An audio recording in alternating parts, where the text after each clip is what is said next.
Na última década, os transplantes de órgãos cresceram 84%. As cirurgias cresceram 619%. E os atendimentos de urgência cresceram 627%. As doações de sangue precisam acompanhar esse crescimento para atender a milhares de pessoas que dependem da sua solidariedade. Esse gesto está em suas mãos. Seja para quem for, seja um doador. Procure o Hemocentro. Ministério da Saúde, Governo Federal. O mosquito da dengue agora também transmite chikungunya e zika e é ainda mais perigoso para mulheres grávidas, principalmente nos primeiros 3 meses de gravidez, porque pode causar microcefalia nos bebês. É preciso combater os criadouros e se proteger todos os dias, passando repelente e mantendo portas e janelas fechadas ou com telas, e usando blusas e calças compridas e também meias. Se você está grávida, proteja-se. Se o mosquito da dengue pode matar, ele não pode nascer. Governo Federal.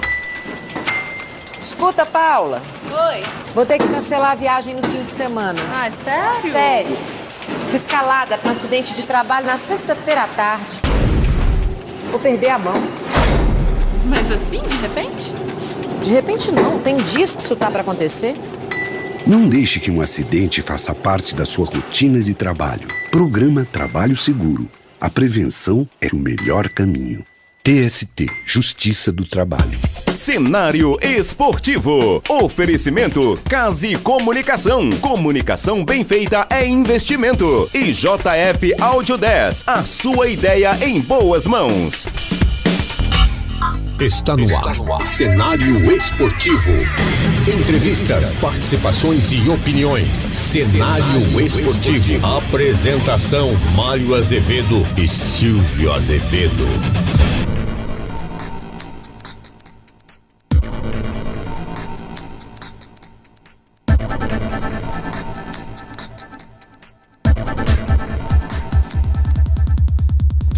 Muito bem, estamos chegando com o Cenário Esportivo, hoje com uma presença muito ilustre, né? O grande Neto.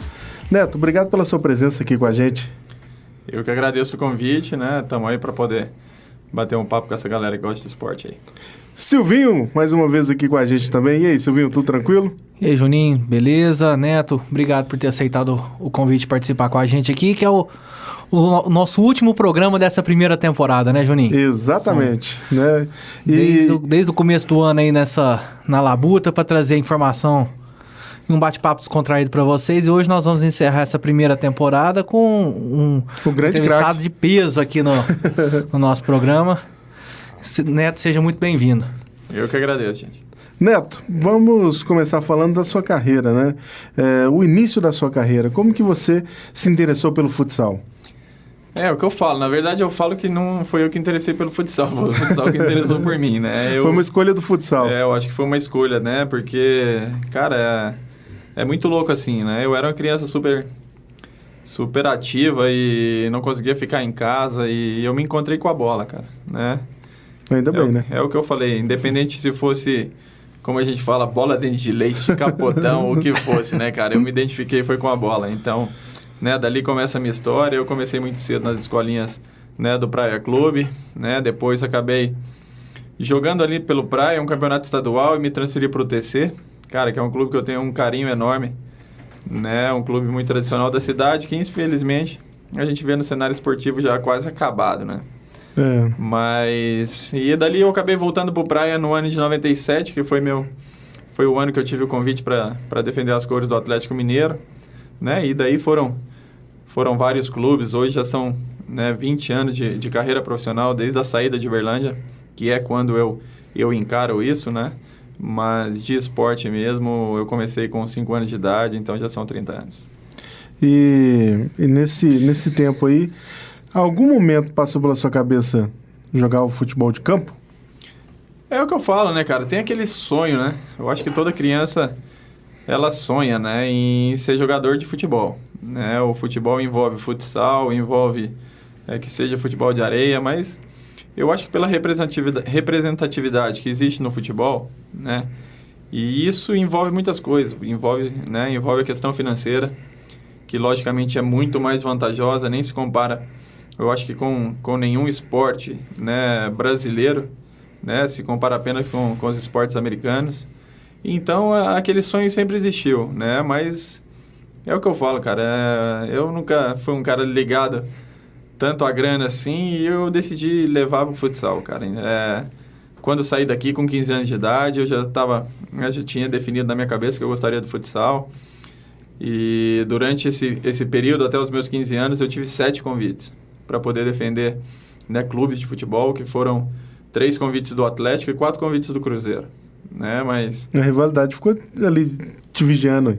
Então, mas, cara, eu era um moleque que gostava muito de estudar, cara, então isso influenciava muito, sabe? E meu pai sempre foi um cara que deu apoio, né, e ele falava, vai, se tiver com vontade, vai. Pai, não quero ir porque eu quero estudar. Então, cara, que garoto que um dia ia falar assim, não quero jogar num clube de futebol, né, da grandeza dos 2 clubes, para poder estudar, cara. Então, mas eu falo, Deus escreve certo por linhas tortas, né, ele conseguiu me encaminhar pro lado do futsal e eu só tenho a agradecer esse esporte que me concedeu tudo que eu tenho hoje. E em 2012 teve o ápice, famoso, né, final do Mundial. Qual que foi a emoção de marcar o gol do título e, consequentemente, pela seleção brasileira, futebol, né, que apresentou no ano, ter sido eleito o melhor jogador? É o que eu falo, né? Eu falo que, cara, aquele ano no Mundial de 2012, eu acho que se eu chutasse pro lado, ia bater em alguém e entrar, cara. Eu acho que as coisas aconteceram de uma forma tão positiva, sabe? A nossa preparação foi uma preparação muito difícil, né? A gente for comentar isso aqui, acaba sendo, né, estendendo muito, porque a nossa preparação para aquele Mundial, ela foi horrível, né? Nós fizemos uma preparação no Japão, só que estavam muito mais ligados nessa parte de mídia, né, com relação à seleção brasileira, e os atletas acabaram sendo deixados um pouquinho de lado. E tinha dias que a gente chegava para treinar e a quadra era de carpete. Então... Naquela, se você cair, você queimou tudinho. Essas coisas, eu tô falando assim, é que essas coisas ninguém acaba nem tendo, né, noção e não ficam sabendo, né? Mas aquele grupo lá era um grupo fantástico, cara, né? Todo mundo, literalmente, né, sabia do que queria, sabia das dificuldades que ia enfrentar. E, na verdade, enfrentamos muitas, cara, né? Nós, por pouco, não saímos nas quartas de final para a Argentina. A gente estava perdendo de 2-0, faltava 4 minutos. Né? Foi quando eu acabei fazendo um gol e o Falcão fez os outros 2 gols e acabamos classificando. Então, mas eu falo, aquilo ali estava tudo dando certo. Eu só tenho que agradecer a Deus por ter me iluminado ali naquele momento, né? A falta de 19 segundos. As 2 equipes encaminhavam já para a cobrança de pênaltis. Ninguém acreditava em mais nada. Então, eu acabei fazendo um drible, cara, que nunca eu faço, cara. Eu nunca faço porque... Eu sou canhoto e jogar a bola, né, para a ala esquerda, cara, a gente perde muita velocidade. E acabou dando certo, cara. Acabei driblando ali, fazendo aquele gol e graças a Deus nós saímos com o título, né, de campeão mundial, que era o meu objetivo. Eu nunca pensei, né, que eu queria ser campeão mundial, né, independente de qualquer coisa. Né, e ser coroado naquele ano lá como o melhor atleta do mundo foi com certeza o ápice e minha maior felicidade. E falar em melhor atleta do mundo e não falar no nome do Falcão é a mesma coisa de falar de futebol e não falar de Pelé. É fácil jogar junto com o Falcão? Hoje ele é a nossa principal referência, né, cara? Hoje ele é a referência do esporte, sem dúvida, né? Eu falo pelo poder mediático, assim, que ele conseguiu, né? As pessoas comentam comigo, eu falo, cara, que hoje o Falcão é mais conhecido que 90% dos jogadores de futebol. Né? E isso é verdade. Né? Não podemos negar. Né? E jogar com ele é fácil, cara. É um cara que é iluminado, cara. Na frente do gol, se ele tiver 2 chances, ele vai guardar uma. Né? Então, você jogar e ter um cara desse do lado é sempre bom. Né? Ruim é ter aquele, né, que vai ter 10 chances e vai fazer uma, né? Ou não vai fazer nenhuma. E ele não, cara. Ele não precisa disso. Ele conquistou tudo que conquistou por méritos, né? Não dá para negar. Então, com certeza, cara. O nosso principal nome é o cara que consegue levar o nome do futsal aí para frente, né? E tomara que, mesmo ele parando, né? Não sei quando ele vai parar, acho que ainda, mas já está se aproximando. Tomara que ele continue, né, erguendo essa bandeira do futsal. E quem foi melhor, Juninho? Só Falcão ou Manuel Tobias?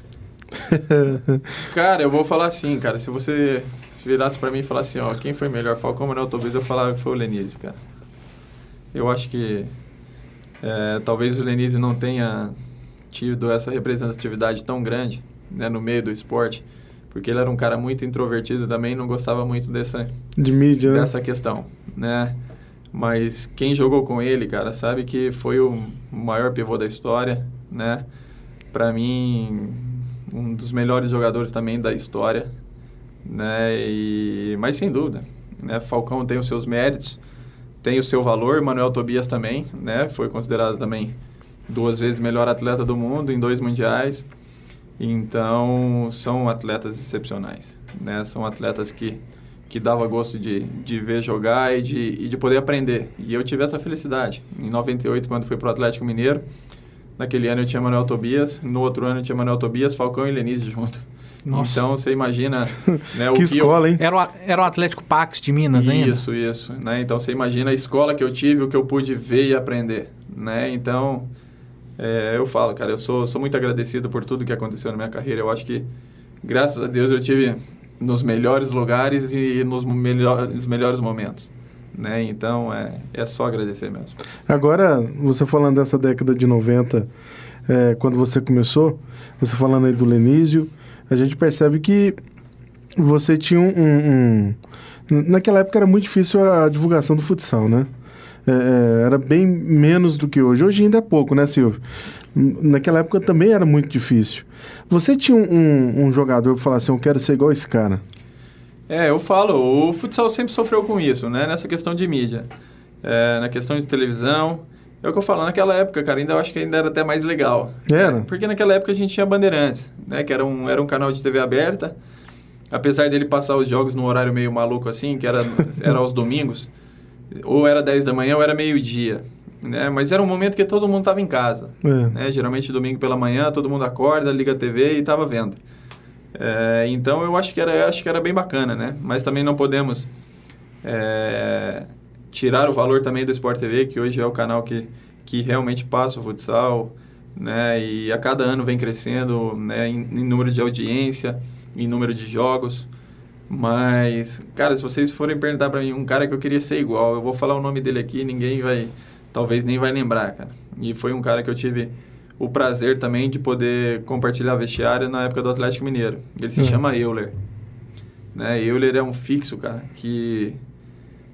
Aí, cara, é mais ou menos isso mesmo, a cara que vocês fizeram, sabe? Aqui ninguém o conhece. Literalmente, só quem é do meio do futsal... Você falou Euler, eu lembrei do Filho do Vento. Só os... Mais de campo, né? Os que realmente são do meio do futsal que o conhecem. E sabe o quanto esse cara era bom, cara. O quanto esse cara era bom jogador. Então, na época do Atlético Mineiro, cara, eu olhava ele assim, eu falava, cara, eu tenho que ser que nem esse cara. Pela força de vontade, sabe? Pela garra que ele tinha. E graças a Deus, cara, graças a Deus eu acho que de alguma forma, eu consegui, né? Porque consegui chegar à seleção brasileira junto com ele, disputamos um Mundial juntos, né? E eu tenho ele como espelho, cara. Apesar de depois ele ter passado por algumas lesões que acabou, né, atrapalhando bastante a carreira dele, mas no meu ano ali de 98 a 2000, cara, era sem dúvida o meu espelho. E você falou que ele jogou no Atlético Mineiro com o Manuel Tobias, o Falcão e o Lenísio. Foi o melhor time que você teve o prazer de jogar? Ah, com certeza, cara. Naquele ano de 99, imagina, juvenil, né, ainda... Garoto, treinava com eles, cara. Apesar que o treinador Miltinho, tomara que o Miltinho ouça, cara. O Miltinho mora aqui em Uberlândia. A gente ia pro treinamento, cara, tinha dia que nós treinávamos 5 minutos. Tinha dia que a gente nem entrava no treinamento, hein, cara. Então, você imagina, né? Mas o fato de estar ali, cara, de estar ali vendo aqueles caras jogarem, pra nós era tudo, cara. Era um aprendizado. E a equipe que eles montaram em 99, cara, não tinha ninguém no Brasil que ia ganhar deles, não. Né? Foi igual a equipe do Vasco, da Gama, em 2000. Cara, qualquer um ali podia remar, cara. Não ia ganhar, não tinha jeito. Eram os melhores jogadores reunidos em uma seleção, cara. Que foi o Atlético Mineiro, de 99, e o Vasco da Gama, de 2000. Então, mas com certeza, eu acho que a equipe de 99 do Atlético Mineiro, eu ainda considero ela mais completa. Você falando esse comparativo de Vasco da Gama e e Atlético Mineiro, duas equipes que foram muito tradicionais no futsal, né? E a gente vê hoje a liga não tem essa força toda, né? A gente vê jogadores fora, né? Você pretende voltar a jogar fora depois dessa recuperação sua? É o que eu falo, dificilmente eu volte para fora do Brasil, né? Da minha carreira são 10 anos de Brasil, 10 anos de Europa, né? Mas eu falo, depois do problema, que eu não digo problema, depois, né, desse leve susto que tive, né?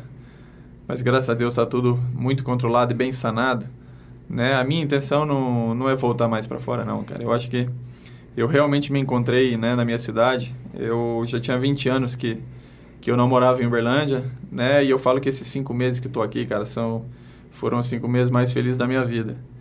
Então, poder estar ao lado das pessoas que eu amo, das pessoas que me amam, dos meus amigos. Então, isso não tem preço não, cara. Então, o que eu falo, jogar no Brasil, provável, né? Bem provável que eu ainda volte a jogar, mas a minha intenção, a princípio, é poder ficar em Uberlândia, né? E tomara que esse projeto que o Praia está iniciando esse ano, tomara que ele cresça. Ganha força, né? Tomara que ele ganhe força e que possam, né, literalmente disputar uma liga nacional. Cara, se tudo der certo, se eu puder ficar em Uberlândia, eu vou ficar. Ou seja, há uma grande chance do Neto encabeçar esse projeto do Praia. É o que eu falo, eu sempre falo assim, as pessoas me procuraram para conversar, né, e o que eu sempre coloco como pauta, né, de um projeto, né, independente se eu vou encabeçar o projeto ou não, é que, além de atletas, estamos lidando com seres humanos, né? A gente não pode esquecer, cara, que o futsal é um esporte que depende da iniciativa privada. A gente sabe da crise que a gente vive no país, né, não só a crise econômica, mas como a crise política. A crise ética é maior, né? E isso acaba interferindo em muitas coisas, né? Mas a gente não pode deixar de pensar que estamos tratando com seres humanos. Não adianta o Praia hoje querer montar um time, ano que vem querer montar um time da Liga e no ano de 2019 acabar tudo. Né? E despejar 15 atletas, 15 famílias na rua.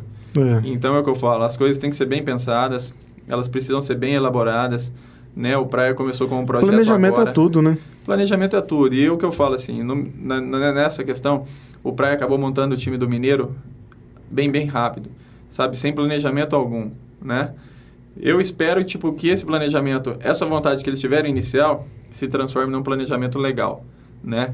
Então, eu cobro muito isso, né? O que a gente fala na nossa carreira, no princípio da nossa carreira, as pessoas viram pra gente e falam assim, não, vem pra cá, o projeto é bacana. A gente vai.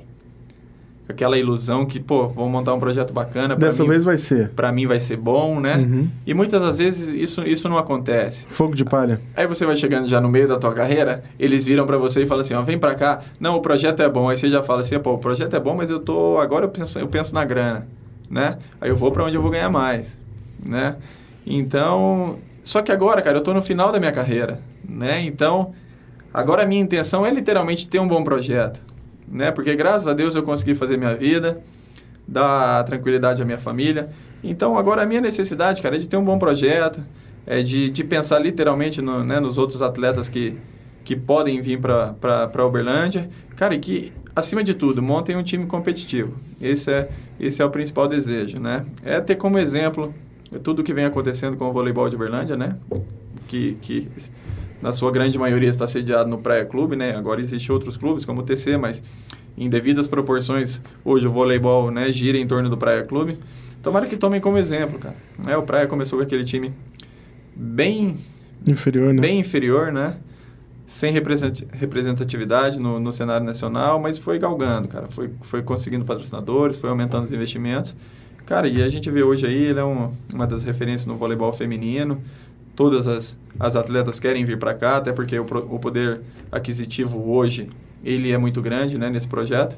E tomara que o Praia faça dessa forma também. E Uberlândia é aquela cidade do interior que parece capital, né? Só que com o custo de vida não tão alto assim também, né? Uberlândia cresceu muito, né? Então, a gente acaba... Quem não conhece muito, a primeira pergunta é quantos habitantes tem Uberlândia, né? Pensa que é aquela cidade de 50 mil habitantes. Então, quando você fala que Uberlândia tem em torno de 800 mil habitantes, a pessoa, opa, não, lá é grande, né? Aí ela fala assim, cara, é uma cidade grande, aí você vai mostrar para as pessoas o que representa Uberlândia para o cenário nacional, né? Na questão atacadista, na questão de grãos, né? Uberlândia tem uma representatividade muito grande. Então, é dessa forma, cara, é o que eu falo. Uberlândia tem tudo para ter equipes, eu acho que de todos os esportes, né? Mas... Até do Uberlândia Esporte, né? Isso aí eu até prefiro não falar, cara, porque a gente não... Eu acho que a gente não podia ter uma cidade desse tamanho, com o que gera essa cidade, né? E ter um time como o Uberlândia Esporte para jogar 4 meses, cara. Eu acho isso muito triste. E vendo um Boa que saiu de Tuiutaba, numa Série B de Campeonato Brasileiro e sempre lhe galgando ir para a Série A. Né? Ô Neto, uma curiosidade, já que você falou que pretende ficar aqui em Uberlândia. A gente sabe que em Uberlândia o futsal tem uma força muito grande. Né? O futsal amador, as escolinhas, né? Os campeonatos de futsal, enfim. Você ficando em Uberlândia, jogando no Praia Clube, tendo esse projeto que você falou, você acredita que pode incentivar ainda mais a molecada?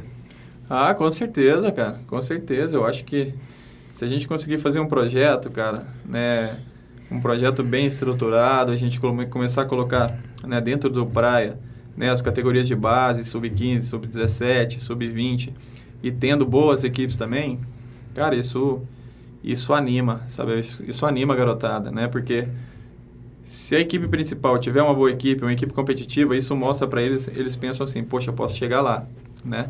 Chegando lá, eu posso ir para outro clube maior.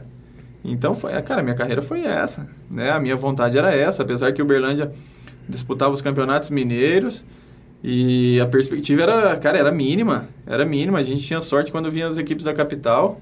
Tivemos essa sorte também quando, né, o Atlético Mineiro montou essa equipe muito forte no ano de 97 e fizeram uma categoria juvenil muito forte e vieram jogar em Uberlândia, né? Na final do estado, éramos nós,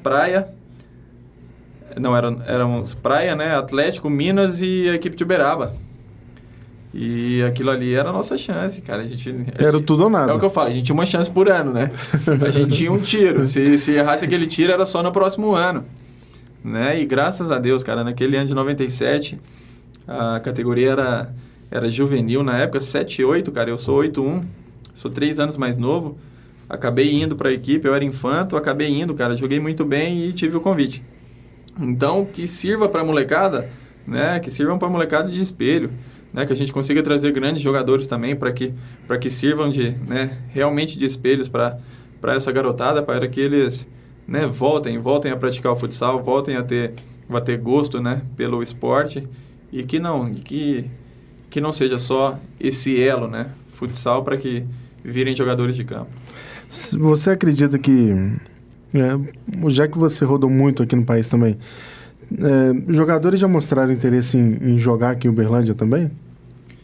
Cara, eu falo assim, as pessoas que eu conheci... Quando foi aquele ano que teve uma parte do campeonato aqui em Uberlândia, que o time lá de São Paulo veio jogar aqui, o Orlândia, né? O Intel. A Intel. Não, mas eu falo assim, o Praia sempre teve, e quando o Praia teve a participação da Liga, quando vinham jogar aqui, cara, as pessoas ficavam impressionadas, né? Porque eu falo, a estrutura do Praia Clube hoje, não existe nenhum clube de futebol no mundo que tenha a estrutura que o Praia Clube tem. Né? Se a gente for olhar tudo, cara, que envolve aquele clube ali, na questão física, na questão de musculação, na questão de hidroginástica, na questão de piscinas, na questão do que seja, cara, né? A condição que o Praia hoje tem, nenhum clube de futebol no mundo que eu tenha visitado tem.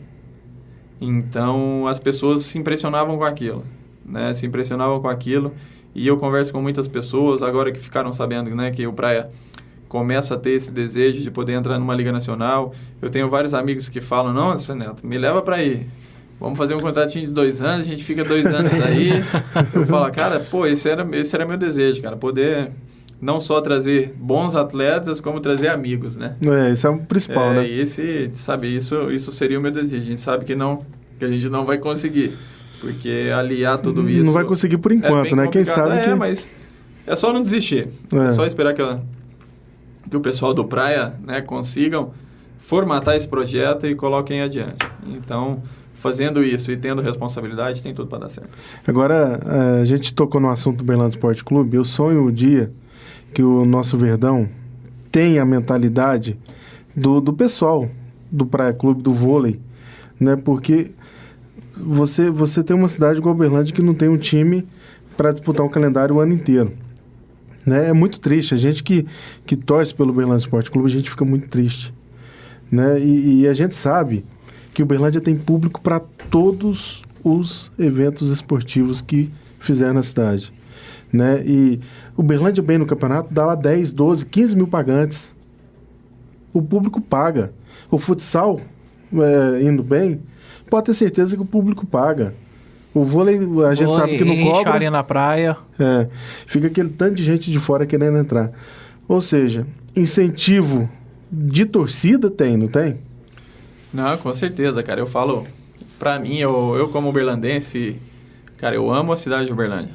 Eu falo que não tem melhor qualidade de vida que aqui. Né? A minha grande tristeza com relação ao Uberlândia Esporte Clube é a venda do Juca Ribeiro. Fala não. Pra mim, aquilo lá foi, tipo assim, aquilo lá foi um tiro no pé, né? Por quê?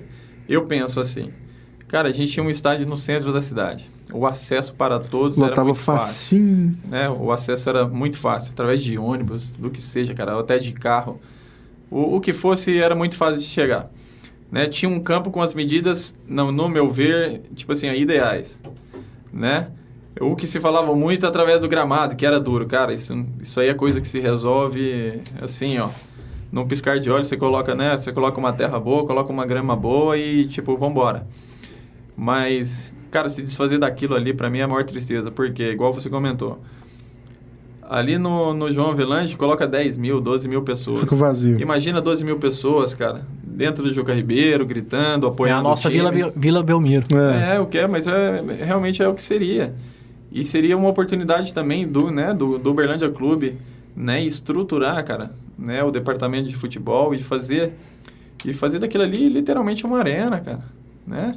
A gente já tem as lojas ali ao lado, né, que continuam, que foi a única coisa que não foi desfeita, mas, cara, você vendeu um estádio para montar um supermercado, para mim é muito triste. E até outro dia, a gente comentando aqui no programa, né, que já que a gente não tem o Juca Ribeiro, por que então que não reformam por exemplo, o Ayrton Borges? Porque a torcida fica mais perto da arbitragem para fazer pressão da arbitragem, da torcida do time adversário. Isso faz a diferença. Você, como jogador, sabe que faz a diferença. Faz, cara. Faz muita diferença. E no futsal é muito mais próximo, né? No futsal ele é colado. E eu tive essa felicidade, cara, de passar por Atlético, Santos e Corinthians, né? Que são 3 clubes de camisa, onde os torcedores eles não torcem pro departamento de futebol, eles torcem pro escudo. Então, cara, se tiver joguinho de bola de gude ali, vai estar os malucos ali cantando, cara. E aquilo ali dá muita força, né? Então, é o que vocês falam. Tem um estádio daquele, cara, pô, maravilhoso, né? Um gramado impecável, mas nos dias atuais, né, daquilo ali que o Uberlândia precisa. Né? O Uberlândia precisa de uma coisa menor. Ela precisa, né? O Uberlândia é o que eu falo. Ele tem que se colocar no lugar, né? O Uberlândia hoje é muito pequeno. Ele precisa de um lugar pequeno, né? Para que possa trazer o torcedor, para o torcedor se aproxime. Tem torcedor que acha ruim quando a gente fala que o Uberlândia é pequeno. E o Verdão é pequeno. Ele está pequeno. Está pequeno. Mas é o que eu falo, né? Eles se apegam muito ao passado, né? O que foi conquistado nesse passado. Lógico que tive... Né, tem pessoas que eu conheço, no caso do Maurinho, né? O caso de alguns que passaram ali pelo Uberlândia Esporte Clube. Mas a gente tem que ser real, cara. O Uberlândia é pequeno, né? O clube é pequeno. Não adianta o Uberlândia se mostrar muito grande, mas na sua essência e no seu modo de lidar com o departamento, ele ainda seja de uma forma muito amadora e pequena, né? Sempre os mesmos também comandando. E a gente vê, o principal exemplo é o Uberlândia nessa categoria de base. É o que eu falo, se fosse eu, o Neto, eu me estruturaria toda, né, a parte da questão de categoria de base para depois pensar numa equipe profissional. Né? E o Uberlândia, ele não tem praticamente a equipe profissional durante 7 meses no ano e as categorias de base também quase não tem. Então isso é muito difícil, cara. É muito difícil você revelar jogador, é muito difícil você ter matéria-prima, né, para suprir na equipe profissional. Então é o que eu falo, vai estar sempre pegando times, montando times, né, para disputar campeonatos. E a gente sabe da dificuldade que é montar um time e colocar para jogar. Né? A cada ano monta um time, né? Eles não conseguem ter essa sequência. E jogador quer contrato longo, não quer contrato de 4 meses, né? Os melhores jogadores. Não, eu acho que eu já coloco nessa questão assim, nem os melhores jogadores, cara. Eu falo que nenhum jogador quer um contrato tão curto, né? Até porque ele tem uma família, ele tem o que dá de sustento para a família, as contas para pagar, e pensar assim, eu vou jogar ali o Mineiro, geralmente o Uberlândia se apresenta em dezembro, né? Começa a treinar, eu vou até abril. Cara, abril para o cara arrumar emprego é muito difícil. É muito difícil ele, né, arrumar um emprego para a sequência do campeonato. Então, o Uberlândia tinha que pensar diferente. Eu nesse ponto assim, eu montaria uma equipe também para jogar o ano inteiro, que jogasse essas Copa Anvap, campeonato amador de Uberlândia, mas que mantivesse, cara. Que mantivesse uma equipe durante todo o ano para poder estar treinando e, né, e aperfeiçoando para que no próximo ano fizesse melhor a cada ano. Tá aí alguém que pensa igual a gente, né? E já, você tocou num assunto aí que me veio uma curiosidade aqui. Chegou o convite para disputar o Amador aqui ou... Cara, não chegou. Não chegou, não. Porque é o que eu falo, cara. O Amador é muito pegado, cara. Mas se pintasse um convite... Você tá maluco, cara. Os caras vivem aquilo ali de uma forma tão intensa, cara. E eu dou um valor, né? Eu dou um valor a isso. E a torcida também é muito fervorosa, né? Eu dou um valor a isso, cara. Não existe um campeonato amador igual o de Uberlândia. Eu acredito que só em São Paulo ali, que seja o campeonato de várzea, seja mais forte que o de Uberlândia. Mas... Cara, os caras vivem aquilo tão intensamente e eu falo assim, o futebol de campo já não é minha praia, né? Eu já vou entrar ali e vou ficar um pouco perdido. Eu falo, na primeira bordoada que eu tomar ali, eu vou pedir pra sair. Faz igual o Romário, né? Põe a mão na coxa e já roda o dedo. Então eu falo assim, eu nem vou, eu prefiro ver mesmo, cara. Sempre que eu tô aí, né, domingo às 10 da manhã, sempre tô com meus amigos aí, a gente vai ver os campeonatos, né, os jogos do campeonato amador. É melhor eu ficar lá na arquibancada mesmo, jogar o meu salãozinho, o meu society, e deixa que o futebol de campo é pra eles, cara. E qual legal tem um time de... Não tem, cara. É o que eu falo, nossos amigos também a cada ano tá em um time, né? Então é o que eu falo, não dá nem pra se identificar com aquela equipe, né? Então é o que eu falo, meus amigos assim, geralmente no domingo pela manhã, a gente se reúne mais cedo, toma um café e vamos para um jogo do Amador. Né? E a gente fala, onde que tem mais amigos? É tal jogo. Eu falo, então vamos pra lá. Então bora lá. E o bom do Amador, né, que a gente vê o Campeonato Amador, a final, por exemplo, o Ayrton Borges lotado. Isso é muito bacana, né? Bacana demais, cara. Bacana demais pra ver, né? Pra ver a paixão, cara, da população berlandense com relação ao esporte. Né? A gente, que nem você falou, é jogo do praia e do vôlei, cara, a gente de fora... Né, nos anos ali que o Praia teve futsal também, cara, era todos os jogos lotados. O basquete naquela época. O basquete na época da Unitri, que tinha os jogos lotados, né? Mas é o que eu falo, cara, a gente... E engraçado, você falando aí, eu lembrei de um detalhe. Os jogos da Unitri, quando o time era bom e os jogos eram no TC, era aquela fila imensa querendo entrar e não cabia ninguém. Quando os jogos eram no Sabiazinho, não ia quase ninguém. Mas é o que eu falo, gente, é acesso. É acesso. Né? Acesso fácil. As pessoas geralmente que gostam em tipos de jogos assim, geralmente para não ter aquele estresse de carro, acabam indo de ônibus, né? Então, e o TC ali pertinho, é bem no centro da cidade. Então é o que eu falo, isso é acesso, cara. Aonde for mais fácil para a população chegar, vai ser mais fácil de poder lotar. Né? Que nem você fala, você prefere ir ali no Ayrton Borges que está na Rondon, você ir até lá no Parque Sabiá. Cara, a galera ia no Ayrton Borges. Você prefere ir no Juca Ribeiro ou no coisa? A galera ia no Juca Ribeiro. Então, as pessoas que são competentes e que cuidam dessa parte administrativas, eles têm que pensar nisso também. Né? E chega em dado momento assim que eles acham que tudo tá bom, que já não precisa fazer muita coisa, é aí que as equipes acabam, é aí que o público também desaparece e é aí que surge, né, os finais das equipes assim. Bom, pode falar, Silvio. Neto, assim, você que rodou o mundo, o Brasil, qual que foi o futebol mais difícil que você encontrou, né, dentro dessa sua carreira no futsal?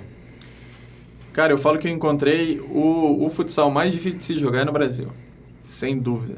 O mais pegado. A competitividade que existe no Brasil é absurda, cara. Né? Absurda, a gente... por mais que a gente fale de equipes pequenas, são literalmente equipes que dão guerra, cara. Não tem jeito. Eu cheguei na Espanha no ano de 2004 para 2005, que era um futsal também, cara, para mim é o futsal mais bonito de se jogar e de se ver. É o futsal espanhol. Por quê? A liberdade para se jogar ela é maior, né? E acaba se tornando bonito. A gente tinha, naquela época, a Liga Espanhola, a gente tinha pelo menos 8 equipes, mas 8 equipes são muito boas. Niveladas por cima, né? Niveladas por cima. Então, isso fazia com que a Liga, realmente, ela era, na época, considerada a melhor Liga do mundo, né? Hoje, se fala na Liga Espanhola como a melhor do mundo. Eu não acredito que seja a melhor do mundo. Porque hoje, na Espanha, tem 3 equipes, né? Que é o Barcelona, o El Pozo e o Interville. Se você vai para a Rússia... tem equipes também que são muito competitivas, né? Mas no final acaba chegando as mesmas equipes. E aqui no Brasil não, cara. Aqui no Brasil, tanto que é difícil você falar de uma equipe que foi bicampeã da Liga. É muito difícil, né? Então, a gente vê essa competitividade que tem e por isso cada jogo, né, se torna difícil, principalmente quando você vai jogar na casa do adversário, né? Eles podem complicar e complicam mesmo, até que no final você pode sair vitorioso, mas tenha certeza que você vai sair vitorioso por 1, 2 gols no máximo de diferença.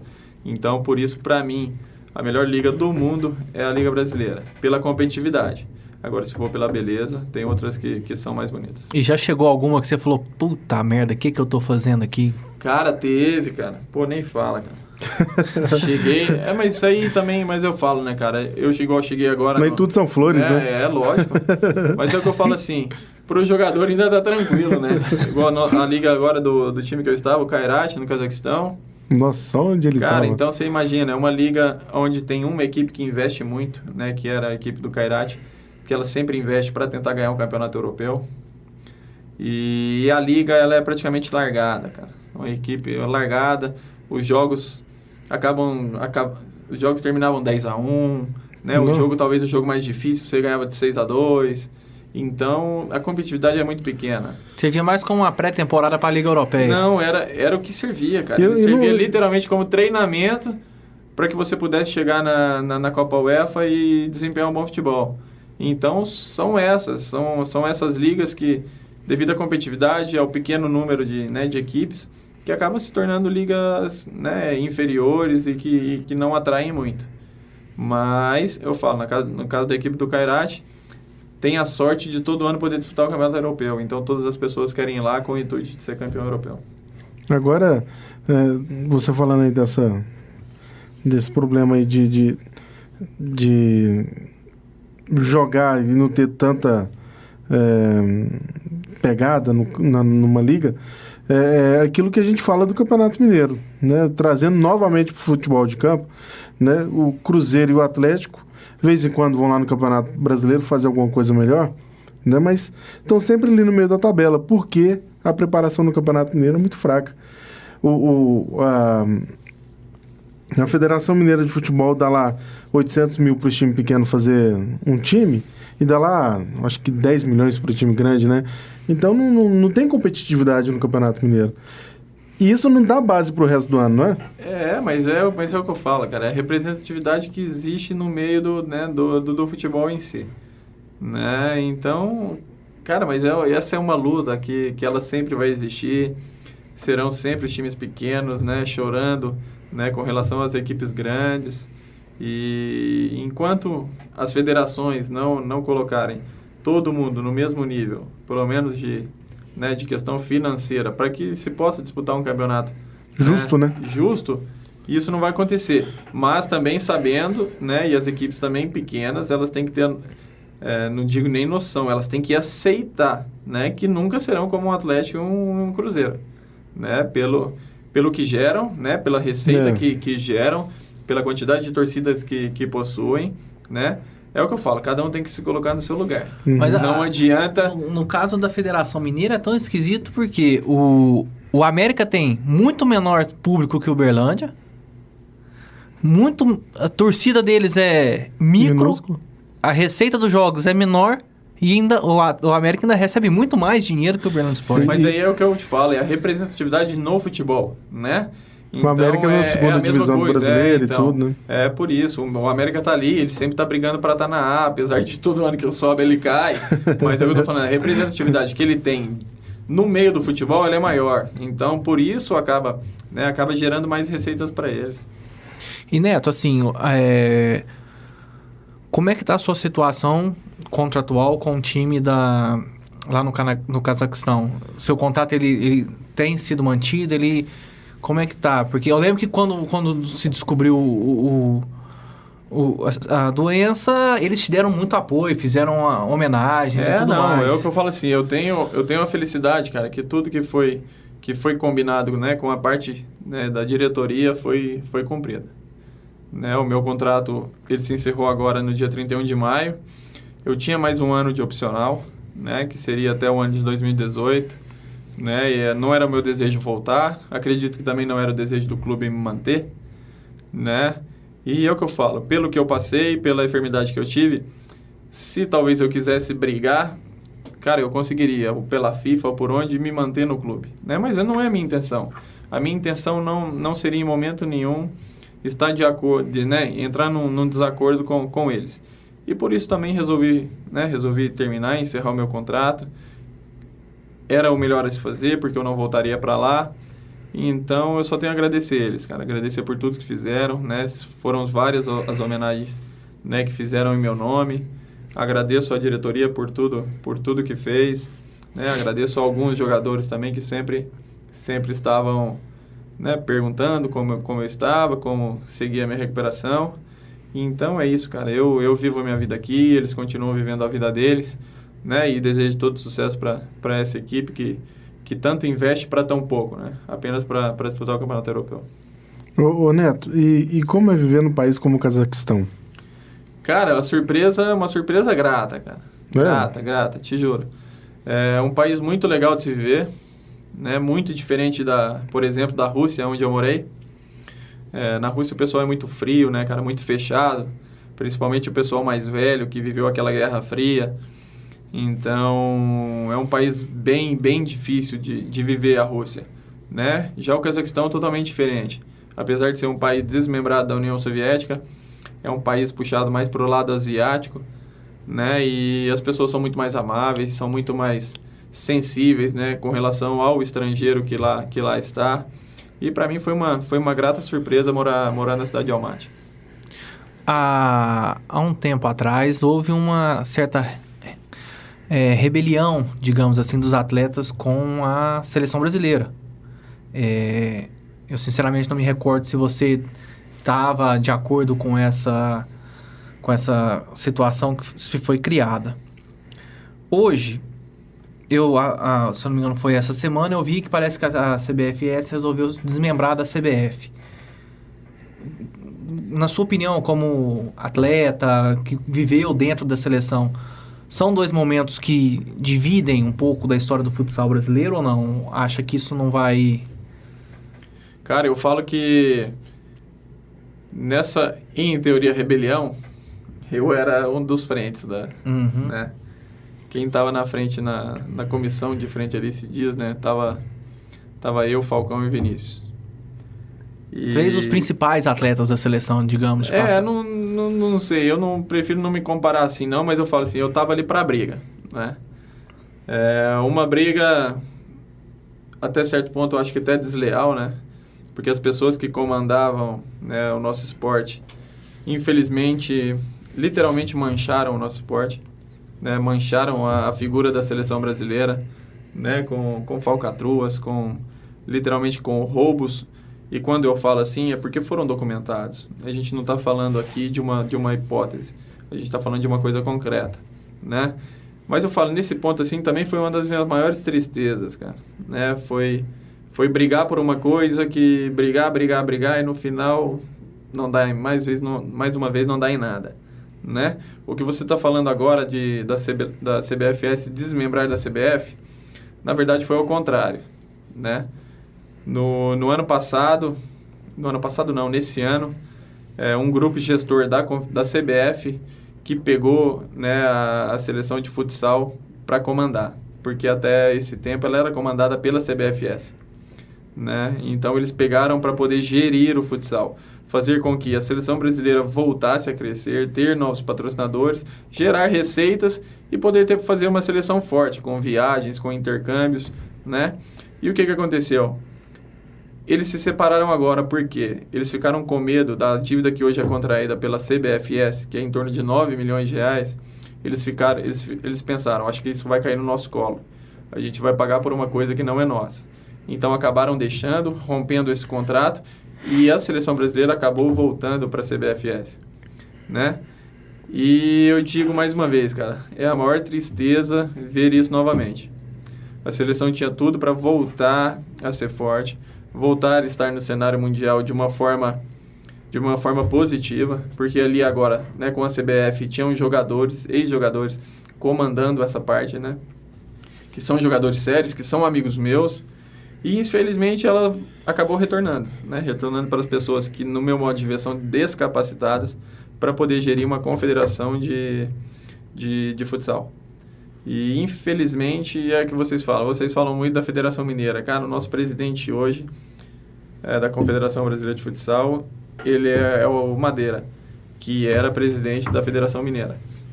Ele não conseguiu, cara, gerir a Federação Mineira, cara, de futsal, que tem olha quantas equipes. Como o cara vai gerir uma confederação brasileira, cara? Então é bem triste essa página do futsal, né? Esperamos que melhore, porque somos amantes da modalidade, mas eu acho que nos próximos dias aí a gente ainda vai ver nuvens bem sombrias em cima.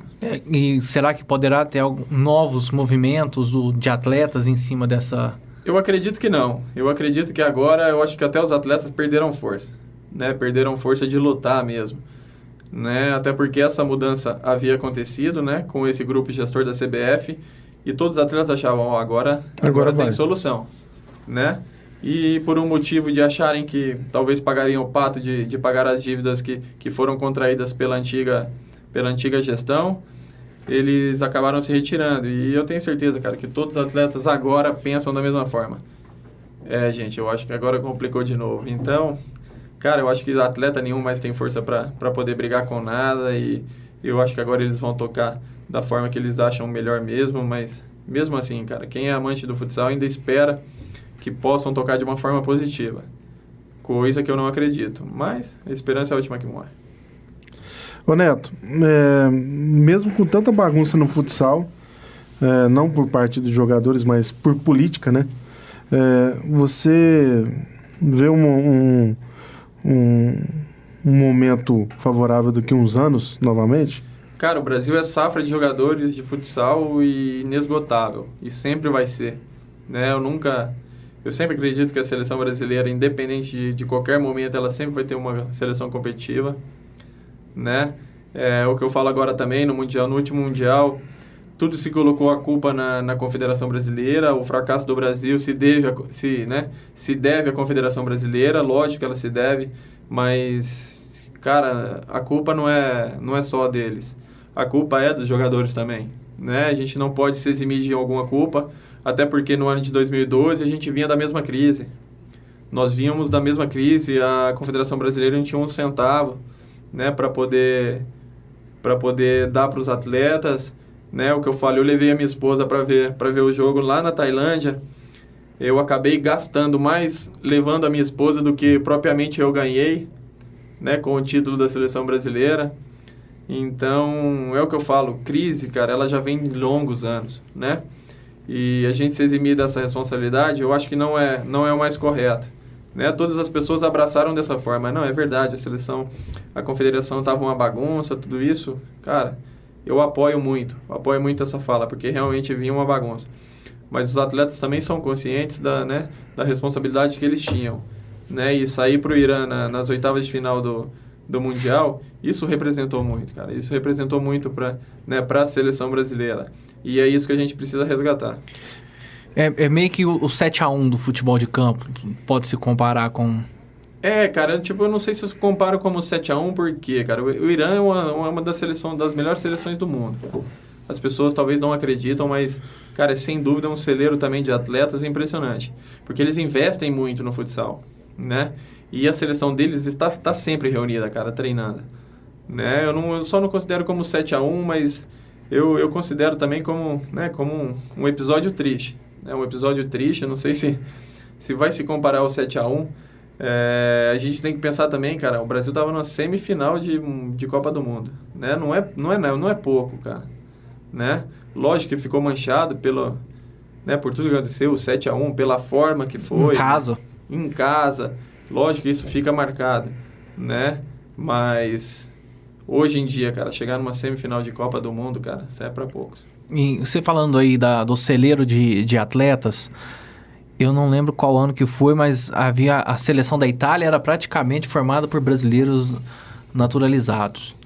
Nessa sua andança pelo mundo, você encontrou muitos brasileiros naturalizados defendendo outras equipes, outras seleções? Muitas, cara, muitas. E eu não julgo de uma forma negativa, não, né? A seleção da Itália eram 12 jogadores, cara. 12 jogadores italianos, brasileiros naturalizados. E eu não julgo, cara. Eu sou um defensor, eu falo assim, se o cara não teve oportunidade na seleção brasileira, cara, e teve outro país que o acolheu e que ele tem uma descendência, né, que de alguma forma ele conquiste essa cidadania por tempo de trabalho, né, e ele não vai ter essa chance na seleção, cara, todo mundo tem o sonho de ser campeão mundial, independente por que seleção seja, né? Então a gente vê amigos na seleção de Portugal, a gente vê amigos na seleção da italiana, a gente vê muitos amigos agora na seleção russa. Então é o que eu falo, cara, a gente tem que abraçar onde nos dá o pão de comer, né? Então essas pessoas se viram nesse lugar uma possibilidade, né? E esses países os abraçaram de uma forma bem bacana, bem positiva. Cara, tem que se naturalizar mesmo e buscar um sonho. E esse sonho, cara, é ser campeão mundial. E isso não é falta de patriotismo, não. Não, de forma alguma. As pessoas criticam igual criticaram o Diego Costa, né? Se você tiver a oportunidade, cara, vai, né? Se você não, do seu país, você não consegue defender o seu país, vai pro outro país, gente. Não, e é o que eu falo, essa crítica ao Diego Costa, não sei se vocês têm a mesma opinião que a minha, mas o Diego Costa, lógico que ele disputaria, né, aquela Copa do Mundo, mas depois daquela Copa do Mundo me dizem que convocação ele estaria. Eu acho que nenhuma, cara.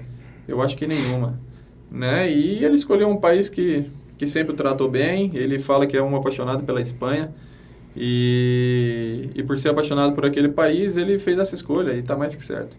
Eu concordo. Né, quando começaram a crítica em cima dele, eu falei, gente... Deixa o cara ser feliz. O cara apareceu pra gente aqui tem o quê? 3, 4 meses. O cara já tá estourado lá há muito tempo. Mas é bem isso mesmo que acontece. As pessoas na hora que aparecem, acabam falando, mas ninguém sabe se algum clube brasileiro deu oportunidade para ele, né? Então isso é sempre questionável e ele tá certo, cara. Ele tem que jogar onde é feliz. Você recebeu o convite para jogar por algum outro país? Eu não recebi, até porque eu estreiei pela seleção brasileira muito cedo. Né? Eu cheguei na seleção brasileira com 19 anos. Né? E então aqui, você já cortou eu já cortei o caminho e só depois eu acabei me transferindo para a Espanha. Eu sou um cidadão espanhol hoje, né? Por tempo de trabalho, mas eu já tinha representado o meu país e a minha vontade sempre foi, né, representar a seleção brasileira, mas se eu não conseguisse, tivesse a oportunidade de ir para outro país, com certeza eu iria. Ô Neto, você teve um período mais complicado na sua vida, que foi a descoberta da enfermidade, né? O que a gente via naquele começo, o tanto que você tem amigo que gosta de você, toda a reportagem, sua casa cheia, o pessoal orando por você, isso é muito bacana, né? Cara, as pessoas não têm noção do que foi, né, do que aconteceu nesse período. Né? A quantidade de orações, a quantidade de pessoas, cara, me mandando mensagem. Eu vi igrejas inteiras, cara, orando pela minha vida, né? E só tenho a agradecer por tudo, né? Tudo isso que aconteceu e que continua acontecendo, cara. Né? Inúmeras pessoas continuam me mandando mensagem todos os dias. E isso foi muito bacana, né? A força que isso trouxe, o positivismo, a fé, né, que isso proporciona é uma coisa inimaginável. E isso, graças a Deus, eu tive a felicidade de ter num momento, né, muito difícil. Eu falo que que a maior vitória minha, né? Ontem eu até dei uma palestra e coloco na minha palestra que a minha maior vitória veio fora das quadras. Então, é só agradecer a todas essas pessoas que disponibilizaram, né, um minutinho da sua vida para poder fazer uma oração e orar pela minha vida. E dizer a essas pessoas que, graças a Deus, eu estou bem, as coisas vêm se encaixando, né, de uma forma muito positiva. E com relação a essa doença, ela é o que eu falo, eu já estou curado. Com a graça de Deus. Eu tenho uma certeza que eu já estou curado, que Deus me curou, né, e os meus exames, a cada dia que eu realizo, tem me mostrado isso. Então, é só continuar sendo feliz, buscando, né, sempre estar de bem com a vida e eu falo, a chave do sucesso e da cura está nisso. Acho que está em nós mesmos, não está em ninguém. E é só continuar a vida dessa forma aqui, porque eu, graças a Deus, já estou liberado para poder jogar profissionalmente.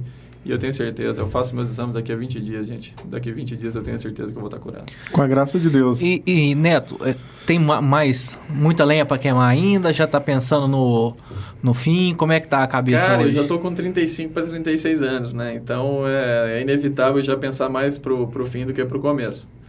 Né? É o que eu falo. A minha intenção é se manter em Uberlândia. Eu falo, se eu me mantiver em Uberlândia, eu jogo até os 40. Mas talvez se eu precisar sair, já talvez não, né? Talvez eu não estenda muito a minha carreira, não. Até porque tem projetos, tem a minha filha que está para nascer e então a gente acaba pensando muito nesse lado familiar, né? E foi como eu falei para vocês, 5 meses, cara, foram 5 meses mais felizes da minha vida estando em Uberlândia. Então eu tenho certeza que tudo que eu venho conseguindo com relação a essa enfermidade, né, de uma forma tão positiva e tão rápida, né, que os médicos nem acreditam, cara. Os médicos não acreditam todas as vezes que eu vou para São Paulo, eles apenas me parabenizam e falam para eu continuar daquela forma que eles nunca viram aquilo, né? E literalmente, cara, eu tenho uma força, eu tenho uma garra, eu tenho uma força de vontade tão grande, uma fé tão grande que tem me ajudado nesse processo. Então, é inevitável, eu já penso mais para o final, né, poder cuidar da minha vida mesmo, cuidar da minha saúde, da minha família e poder literalmente, cara, estar ao lado das pessoas que me amam. E já pensando assim, vai continuar no futebol, vai sair pela tangente? Cara, é o que eu falo, cara, são pretensões, né? Eu não tenho muita pretensão de ficar ligado ao futsal. Minha primeira iniciativa seria essa, né? Sair um pouquinho do futsal, mas eu acredito que eu vou estar sempre ligado ao esporte. Isso eu não tenho dúvida. Mas é porque eu falo assim, às vezes eu quero me distanciar porque eu não tenho pretensão nenhuma de ser treinador, né? De participar dessa parte técnica. Porque eu sou um cara muito exigente. Eu sou exigente ao extremo. Então, eu não conseguiria treinar uma equipe e tentar tirar dos meus jogadores tudo aquilo que eu sempre quis, que eu sempre imaginei. Eu acho que eu acabaria, né, gerando muitos conflitos. Então, é melhor eu sair, cara, do que gerar qualquer conflito. Tirar um período sabático para... Mas eu falo que meu período sabático está sendo esse ano, cara. Meu período sabático é esse ano, para poder cuidar de mim, cuidar da minha filha que nasce agora, dia 13. Então, meu período sabático é esse. E depois, cara, mesmo parando, eu sou um cara que não consigo ficar parado, eu vou fazer outra coisa. E espero ser tão bem sucedido na minha carreira como fui no futsal. Silvio, então, estamos chegando ao final do nosso programa, né? Nós queremos agradecer muito a sua participação com a gente aqui, Neto. De todos os convidados nessa primeira temporada que nós tivemos aqui, né, eu acho que hoje a gente encerra mesmo com chave de ouro, porque nós trouxemos um cara diferenciado, né, Silvio? Não menosprezando ninguém, né? Mas por tudo que você viveu, não só no Brasil, mas fora, né? E sempre levando o nome da cidade de Uberlândia. A gente agradece a sua participação. Cara, eu que agradeço, eu falo, eu sou um amante da cidade de Uberlândia, né? O que eu puder fazer pelo esporte de Uberlândia, eu vou estar disposto. E com relação às outras pessoas, cara, que estiverem nos ouvindo, a minha mensagem é só, cara, viva, cara. Viver é bom demais, vivam com alegria, abraça, beija, diz um ao outro que ama e vambora, cara. Porque hoje eu vejo minha vida de uma forma totalmente diferente e vejo que vivendo dessa forma, cara, a gente afasta tanta coisa ruim, né? E como eu disse aqui na própria Universidade Federal de Uberlândia ontem, a gente não precisa esperar chegar a dor para que a gente modifique. Então, vamos fazer diferente antes que chegue qualquer dor, porque com certeza assim é muito melhor de se viver. Silvinho, obrigado pela sua participação. Obrigado, Juninho. Obrigado, Neto, mais uma vez pela vinda. Eu queria agradecer a cada uma das pessoas que nos acompanhou nessa primeira temporada. Foi um projeto Foram que nós 6 meses muito começamos bacana. lá no ano passado. Vamos, não vamos. Aí nós tivemos essa oportunidade. Foi muito bacana, uma experiência muito bacana. E no nosso retorno nós vamos ter novidades boas para todo mundo. E Neto, os nossos microfones estarão sempre abertos, sempre que precisar, sempre que tiver alguma coisa, ou me ajuda lá e tal, é só procurar que nós estamos aqui com o microfone aberto. Muito obrigado mais uma vez. Eu que agradeço, desejo muito sucesso para vocês aí em todas as temporadas que tiverem, né, que vierem aí para frente e que vocês a cada dia consigam, né, conquistar mais e mais esses ouvintes. Tá certo então, gente. Fica por aqui a primeira temporada do Cenário Esportivo. Tchau, gente! Acabamos de apresentar Cenário Esportivo, sua revista esportiva semanal. Cenário Esportivo. Oferecimento Case Comunicação. Comunicação bem feita é investimento. E JF Audio 10. A sua ideia em boas mãos. Quer ver sua empresa ou evento emplacar na mídia de forma espontânea? Fale com a Case Comunicação, empresa no ramo de assessoria de imprensa, com mais de 10 anos de experiência no mercado. Somos a solução para sua marca ter retorno de mídia. Case Comunicação, 34 99106 7698 ou acesse o Facebook da Case Comunicação e mande uma mensagem. Comunicação bem feita é investimento. Um comercial bem produzido faz toda a diferença. Lançamento Uberlândia Pó, de 27 a 31 de agosto. Só pra contrariar. Tour 25 anos. Life in Color. Life in Color. Vila Mix Festival. Vila Mix Festival. JF Audio 10. A sua ideia em boas mãos. Acesse facebook.com/JF Audio 10. Na última década, os transplantes de órgãos cresceram 84%. As cirurgias cresceram 619%. E os atendimentos de urgência cresceram 627%. As doações de sangue precisam acompanhar esse crescimento para atender a milhares de pessoas que dependem da sua solidariedade. Esse gesto está em suas mãos. Seja para quem for, seja um doador. Procure o Hemocentro. Ministério da Saúde, Governo Federal.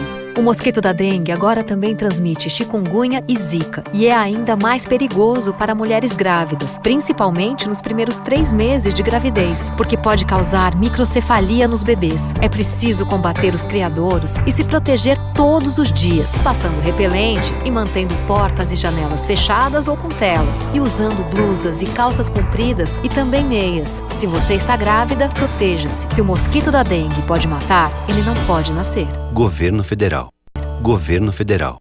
Governo Federal. Governo Federal.